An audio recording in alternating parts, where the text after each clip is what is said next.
हम लोग जा रहे हैं ममीफिकेशन म्यूजियम में, जहाँ पे हमें पता चलेगा जो मम्मी बनाते थे किंग्स को, मम्मी मतलब कपड़े में जो लपेट के पूरे मुंह तक टूम के अंदर रखते थे, वो पूरा प्रोसेस क्यों किया जाता था। वहाँ पे मुझे असली मम्मी दिखी या दिखाई, डोंट नो कि वो क्या होता है स्विलिंग पुलिंग। मुझे अचानक से ये जार्स दिखे। पता है ये जार्स क्या है?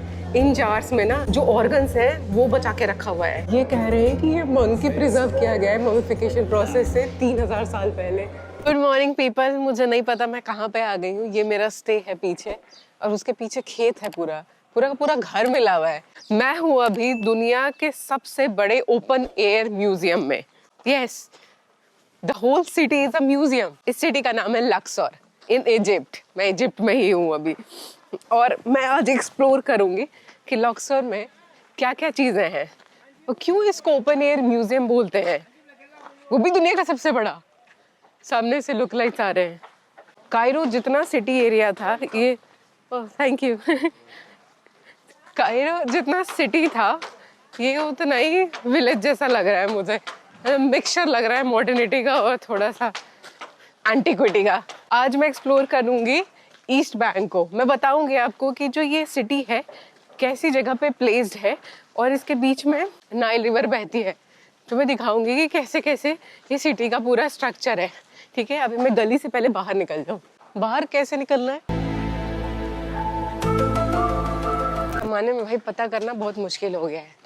मेरी एनर्जी एकदम डाउन हो गई है क्योंकि सुबह से मैंने कुछ खाया नहीं है। अभी यहाँ पे बज रहे हैं 12, मेरे भी बज रहे हैं 12, लेकिन इंडिया में बज रहे होंगे 3:30, क्योंकि इजिप्ट 3.5 घंटे पीछे चलता है इंडिया से। देख सकते हैं क्या क्या ऑप्शन इनके पास खाने का। ये पूरी नाइल रिवर है। तो क्या है, जो लक्सर सिटी है वो नाइल रिवर के दोनों साइड बसी हुई है, ईस्ट बैंक और वेस्ट बैंक। तो ईस्ट बैंक से वेस्ट बैंक जाने के लिए फेरी लेना पड़ता है, या वेस्ट से ईस्ट आने के लिए फेरी लेना पड़ता है, या तो फिर कैब यूज करना पड़ता है। तो कैब में यहाँ पे चलती है उबर और करीम करके। तो अभी मैं फेरी ले रही हूँ। बताती हूँ मैं फेरीज में क्या चल रहा है। जो पब्लिक फेरी है और जो प्राइवेट फेरी है उसमें क्या है।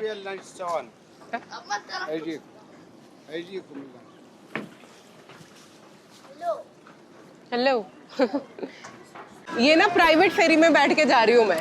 यहाँ से पब्लिक फेरी जाती है जो सारे लोगों को लेके जाती है, लोकल नॉन लोकल सबको। बड़ी फेरी होती है वो वहाँ पे। हाँ, तो उसमें बहुत इजी हो जाता है जाना इस साइड से उस साइड। तो पता है जो चार्ज कर रहे हैं, हमने इनको पूछा कि हाँ भाई 2 जनों को कितना होगा, इन्होंने 100 इजिप्शियन पाउंड बताया। सीधा मुंह पे स्कैम कर रहे हैं आंखें नीचे करके। हम पूछ रहे हैं, इसने बोल रहे हैं कि 100 इजिप्शियन पाउंड, जबकि हमारे सामने एक लोकल गया 5 इजिप्शियन पाउंड देके। ये कायरो में नहीं हुआ था कहीं भी, ना किसी ने टिप मांगी थी हमसे इंटेंशनली। कोई कैब वाला किसी ने एक चूता चांतक नहीं किया था। हालांकि जब भी 10-20 रुपए ज्यादा गए थे उनके पास, उन्होंने लौटाने की कोशिश की थी। किसी ने हमसे ज्यादा चार्ज नहीं किया था। लेकिन यहाँ सब कुछ उल्टा है। यहाँ मतलब मरे जा रहे हैं पैसों के लिए। अब देखते हैं आगे क्या क्या होता है। अभी मैं जा रही हूँ ममीफिकेशन म्यूजियम में। अभी हम आ गए हैं दूसरे साइड, वेस्ट बैंक की ओर, जहाँ पे एक्चुअली में मॉन्यूमेंटल स्ट्रक्चर्स बहुत ज़्यादा हैं। जिस साइड में रुकी हूँ वो है सिटी ऑफ डेड, और इस साइड को कहते हैं सिटी ऑफ लिविंग। तो मैं रह रही हूँ सिटी ऑफ डेड में। हम लोग जा रहे हैं ममीफिकेशन म्यूजियम में, जहाँ पे हमें पता चलेगा कि जो मम्मी बनाते थे किंग्स को, मम्मी मतलब कपड़े में जो लपेट के पूरे मुंह तक टूम के अंदर रखते थे, वो पूरा प्रोसेस क्यों किया जाता था, उसका पर्पस क्या था और कैसे किया जाता था। क्योंकि वो प्रोसेस इतना आसान नहीं है कि कपड़े में लपेट के रखते थे। उसके पहले भी बहुत सारे रिचुअल्स निभाए जाते थे, बॉडी को प्यूरिफाई किया जाता था। और पता है जो बॉडी मम्मीफाइड बॉडी है वो अभी तक इतनी प्रिजर्व दिखती हैं कि ऐसा लगता है कि उसमें मांस भी है, अभी मसल्स भी है। 4000-5000 साल पुरानी बॉडी अभी तक इतने अच्छे कंडीशन में कैसे है। वैसे तो इस पूरी सिटी को, लक्सर को ही बोलते हैं कि ओपन एयर म्यूजियम है, लेकिन ये जो टेम्पल है मेरे सामने, इसको इंडिविजुअली ओपन एयर म्यूजियम बोलते हैं, क्योंकि इसमें बहुत सारे फेरो ने अपनी अपनी चीज़ें बनाई हैं। लगभग 30 फेरोज थे जिन्होंने अपनी अपनी चीज़ें बनाई हैं इसमें, अलग अलग टाइम पीरियड में। तो इसमें हम जाएंगे एक्चुअली कल। आज हम जा रहे हैं, आज हमारे पास शाम का टाइम है, तो आज हम जा रहे हैं ममीफिकेशन म्यूजियम में। और ये हर जगह जो हम जा रहे हैं ना, वो सारी चीज़ें को रिलेटेड है आपस में। मतलब अगर एक की कहानी मिस हो गई तो दूसरी कहानी समझ में नहीं आएगी। मैं पहुंच चुकी हूँ ममीफिकेशन म्यूजियम में। हमारे लगे हैं 220 रुपये, 220 इजिप्शियन पाउंड पर पर्सन। मैं बस अंदर घुसने ही वाली हूँ, और आज मैं पर्दाफाश करूँगी कैसे बनाते हैं मम्मीज़। बहुत ही खुशी के साथ बताना चाहूँगी कि हम गलत साइड चले गए थे। अब ढूंढना पड़ेगा असली रास्ता। शांति है बहुत ज़्यादा। क्योंकि टूरिस्ट नहीं है इतने, मुझे लगता है कि बहुत आराम से एक्सप्लोर कर पाएंगे हम आज। इसमें लिखा है कि पहले बॉडी प्यूरिफाई कर रहे हैं सेक्रेड वाटर से, फिर सेकेंड स्टेप में क्या है? Smearing the bandages with molten resin, wrapping the mummy with linen bandages. Linen कहाँ से आता था, मुझे तो ये जानना है। तो ये फाइनल प्रोसेस एक्चुअली, प्यूरिफिकेशन, फिर स्मीयरिंग, फिर फाइनल प्रोसेस। हमारे घुसते ही एक अंकल थे, उन्होंने बोला कि हम लोग इंडियन नहीं दिखते, हम लोग इजिप्शियन दिखते हैं। और ये कॉम्प्लीमेंट हमें 2-3 बार मिल चुका है। इनके सर पे जो ताज है ये फॉक्स वाला, वो क्यों है? जा पूछ क्या? Anubis lends the mummy in the presence of Isis and Nephthys. मुझे ऐसा लगता है कि जो Isis Nephthys हैं वो भगवान है इनके साथ साथ सारा कस्बा जा रहा है। ओके। फिर the mummy on a sledge dragged by 4 oxen। और ये लास्ट पार्ट है जिसमें सब लोग रो रहे हैं और अभी इनको टूम में डाला जाएगा, जो लास्ट मम्मीफाइड बॉडी है। और ये है बॉडी, ऐसे रैप करते थे बॉडी को। भाई साहब,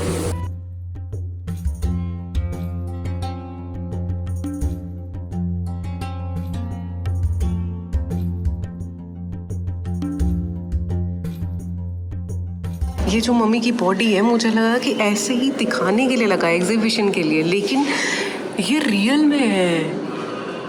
ये सिर्फ प्रोटोटाइप नहीं है, ये रियल बॉडी है। एक प्रीस्ट थे उनकी, और ये बॉडी की हालत देखो, वो भी ऐसा लग रहा है भाई अभी जिंदा हो जाएंगे। ऐसे कैसे प्रिजर्व करके रखते थे इनको? नहीं लग रहा कि सब कुछ इंटैक्ट है बिल्कुल। बाल तक इंटैक्ट है। बाल कहाँ दिख रहे हैं? दाढ़ी दिख रही है, नाक देखो, और आईब्रोज भी हैं इनके पास, वो भी दिख रहे हैं। बाल भी है, दाढ़ी भी है, और इनके होंठ क्लियरली दिख रहे हैं।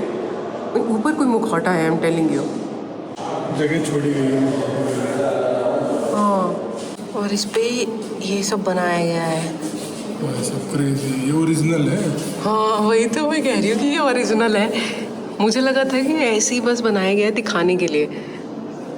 और देखते हैं कि कैसे बनाया गया है, उधर मिलेंगी चीज़ें। वहाँ पे मुझे असली मम्मी दिखी या दिखा, आई डोंट नो कि वो क्या होता है स्ट्रिलिंग पुलिंग मम्मी के केस में। लेकिन मुझे अचानक से ये जार्स दिखे। पता है ये जार्स क्या है?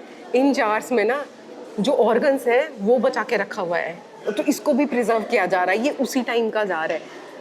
इसमें पता है क्या है? लिवर है, इंटेस्टाइन है, स्टमक है, लंग्स है, ये सब इस जार के अंदर प्रिजर्व करके रखा हुआ है। तो इसमें ऑर्गन्स हैं, क्योंकि जो मम्मीफाइड बॉडी होती थी ना, उसको ऐसे ही नहीं बनाया जाता था, उसमें से पहले ऑर्गन्स निकाले जाते थे। ये सारे जो ऑर्गन्स हैं उसमें से उसका सर भी निकाला जाता था, सर के अंदर जो मलबा होता है, और उसके बाद ये सारे ऑर्गन्स को अलग से सेक किया जाता था, और सर का जो है, जो मलबा है, उसको हटा के लिनन क्लोथ भरा जाता था।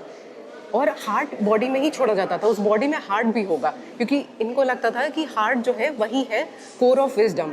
तो जब सोल निकल के बाहर आएगा बॉडी से आफ्टर लाइफ में, तो उसके पास विजडम होना चाहिए वापस आफ्टर लाइफ में रिक्रिएट करने का। अभी मैं आगे देखती हूँ कि और क्या क्या मिलता है। ये बहुत ज़्यादा इंटरेस्टिंग था, ये जो जार वाला था। मैं पता है ढूंढ रही थी ये कि इज़ इट रियली पॉसिबल, क्योंकि मैं ये पढ़ के आई थी कि ऐसा होता है। ये ममीफिकेशन टूल्स हैं। ओ भाई साहब, उस वक्त भी ऐसी चीज़ें ये लोग बनाते थे। ये ब्रश है। कौन सा? ये ब्रश है? हाँ, आगे उसका मुंह है ब्रश जैसा। ये है ट्वीजर्स है, सीजर है। हाँ, एक में तो रस्टिंग भी हो गई है। ये है स्पैचुला एंड स्पून। स्पैचुला बोलते हैं ना, स्पून, स्पैचुला। और ये उसको दिमाग को निकालने के लिए है।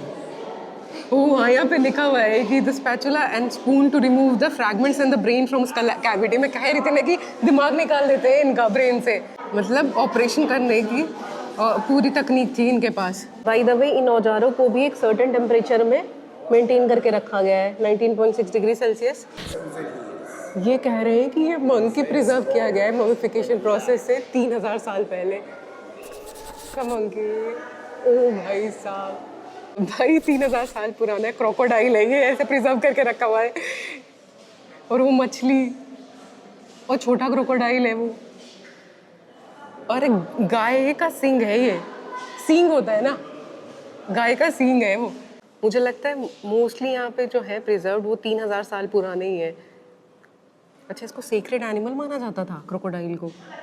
ये भेड़ को ऐसे प्रिजर्व किया गया है, उसके जो मुंह का शेप है वो सब कुछ ऐसे गोल्डन गोल्डन किया गया है, क्योंकि तब इसको भगवान मानते थे और ऐसा बोलते थे कि ये ना बॉडी को, ह्यूमन बॉडी को शेप देता है। इसी तख्ते पर लिटा के फिर ऑपरेशन किया जाता था, जो ऑर्गन्स निकालते थे या ब्रेन निकाला उनका, तो ये सब इसी पे लिटा के किया जाता था प्यूरिफिकेशन के बाद। इनको रखने का ऐसा कुछ है नहीं, बस यही रखते थे नीचे और इसको बेस बना के इसके ऊपर ये पूरा जो पट्टा है लकड़ी का वो रखते थे। और ये भी 3000 साल पुराना है।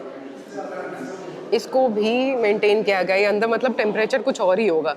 इस शहर में जब से आई हूँ मैं, इनफैक्ट इजिप्ट में जब से आई हूँ मैं, तो मैंने देखा है कि यहाँ पे कैट्स को बहुत ज़्यादा प्यार करते हैं। तो ये जो है ये ममीफाइड कैट है और इसको बोल रहे हैं कि उस वक्त बहुत पूछते थे और एक सीक्रेट एनिमल होता था ये। अभी भी वही कल्चर मेंटेन्ड है और ये 2000 साल पुराना है। Secret animal of the goddess bastard. तो अब आई असली बात कि क्या केमिकल यूज़ करते थे ये लोग सब कुछ करने के लिए। तो अभी एग्जैक्टली केमिकल का नाम तो ये जो लिक्विड है उसका नहीं दिख रहा है मुझे। तो इसमें लिखा हुआ the materials use in mummification. तो ये एक लिक्विड है जो स्टोन में मिला था। फिर एक ये स्टफिंग मटीरियल है। फिर यहाँ पे नाट्रोन सॉल्ट है।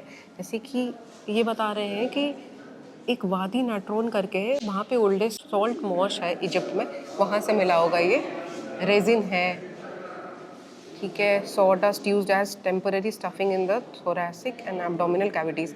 कहने का मतलब है कि ये लोग जब ऑर्गन्स निकाल रहे थे तो इसको एम्प्टी नहीं छोड़ रहे थे, कुछ ना कुछ स्टफिंग हो रही थी। तो यही सारी वो चीज़ें हैं। और ये है ब्रेन, जिसमें से ब्रेन गायब है और अंदर लिनन भरा हुआ है जहाँ पे ब्रेन होता है। 1942 में या तो इन डॉक्टर को मिली है ये बॉडी ममीफाइड डक की, या तो उन्होंने बनाया है, आई डोंट नो। ये जो है इसको जेड कॉलम बोलते हैं, शायद यही होगा प्रोनाउंसिएशन। इसको बोलते हैं कि ये भाई आगे लाइफ में, आफ्टर लाइफ में कंटिन्यूटी देगा और ये हेवन सपोर्ट करेगा, ये स्वर्ग सपोर्ट करेगा। इसको इसके जैसे ममीफाइड बॉडी है उसके साथ लगाया जाता था और इनको माना जाता था गॉड आफ्टर लाइफ, ओसिरिस या तो ओसाइरिस। और ये जो छोटा सा दिख रहा है स्ट्रक्चर, एक्चुअली इसके दोनों विंग्स पे होल है। तो बोला जाता था कि इसको ना ममीफाइड जो लिनन है उस पे स्टिक करना होता था। क्यों? क्योंकि ये था symbol of rebirth and eternity. तो सब कुछ जो रिलेटेड है सब आफ्टर लाइफ से है, कि जो नेक्स्ट बर्थ होगा उनका, मरने में कुछ नहीं है, लेकिन जो पुनर्जन्म होगा वो बढ़िया सा होना चाहिए। तो ये जो बॉडी दिख रही है हमें, वो जो कॉफिन हमने देखा लास्ट जिसमें ममीफाइड बॉडी थी, ये उसके ऊपर रखा हुआ था। तो जो बॉडी है वो इसी कॉफिन में से निकली थी और चेहरा और हाथ इसमें नहीं है। तो वो पता है क्यों नहीं है? क्योंकि वो चेहरा और हाथ गोल्ड से बना हुआ था और वो जो है वो कायरो के ग्रेट इजिप्शियन म्यूजियम में है। और ये जो नीचे है ना, पूरी पूरी फैमिली है इसकी। अच्छा, सारी फोटो बनी हुई है ना, वो इस प्रीस्ट की फैमिली की है। जो ममीफाइड बॉडी है उसकी फैमिली की है ये। और ये है एक्चुअल कॉफिन अंदर से। ऐसा नहीं कि कॉफिन के अंदर कुछ नहीं होता था, ये सारी चीज़ें बना के रखी जाती थी कॉफिन। ये भी फैमिली पिक्चर ही है ऐसा बोल रहे हैं। और अगर पूरा फेस हो कॉफिन के ऊपर, उसके लिड के ऊपर, तो कुछ ऐसा दिखता है। बट वो फेस जो बना होगा, जो जैसे फेरो होंगे या जो हाई प्रीस्ट होंगे, हाई पोजीशन पे होंगे, तो उनका फेस गोल्ड से बना होगा, इनका नहीं है। हाथ भी ऐसे होगा, ये भी गोल्ड से बना हुआ होगा। तो ये सारा गोल्ड निकाल के फिर म्यूजियम में रख दिया गया है। तो ये मॉडल बेसिकली डिपिक्ट कर रहा है कि ऐसे ही जो डिसीज बॉडी होती थी, जो डिसीज होता था, उसको लेके जाते थे। ये जो है ये वाइफ ऑफ ओसाइरिस है, जो गॉड है एक्चुअली इनके। जो भी जिस टाइम में ये लोग थे तो उनके जो गॉड है ना, उनकी वाइफ है ये।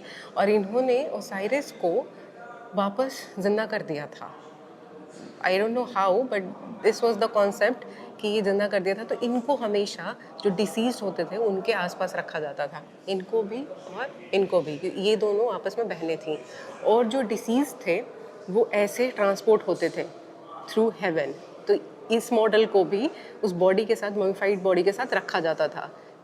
ये जो है ये सेक्रेड एनिमल है, जैकल।